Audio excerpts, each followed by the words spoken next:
Sa isang gera, talagang may masasaktan, may aaray, may mamamatay.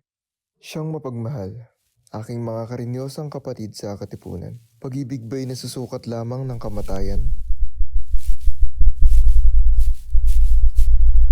Ginoo?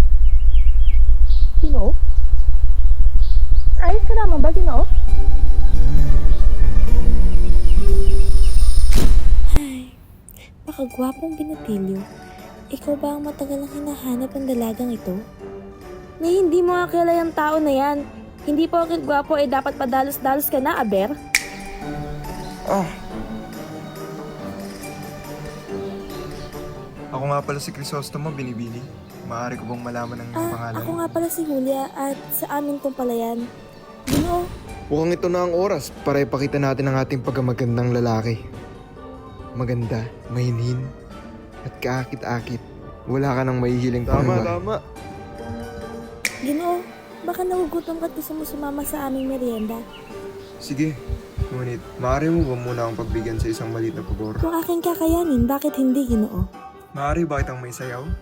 Nagbibiro ka ba, Ginoo? Parang ang biglaan naman yata niyan. Ayoko lamang mamatay na may pagsisising nararamdaman. Sige, ngunit paano ang musika?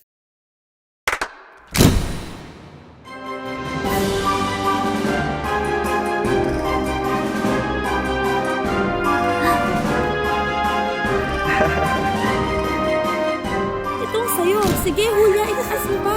Sumusobra ka na, Ginoo.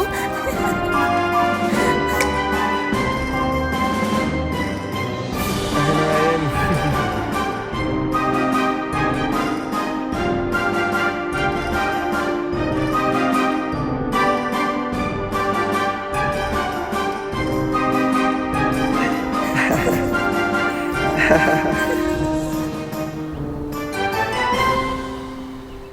Ang saya. Buti na lang nakilala kita, Crisostomo. Buti nga lang din nakilala kita eh. Kaya nga, sana katulang kapayapa ang ating bansa, no? Sana nga. Pwede pa ba akong bumalik dito pagkatapos ng gera? Oo naman, laging bukas ang pinto ko para sa'yo. Pinto nang. Pinto ng puso ko para sa'yo.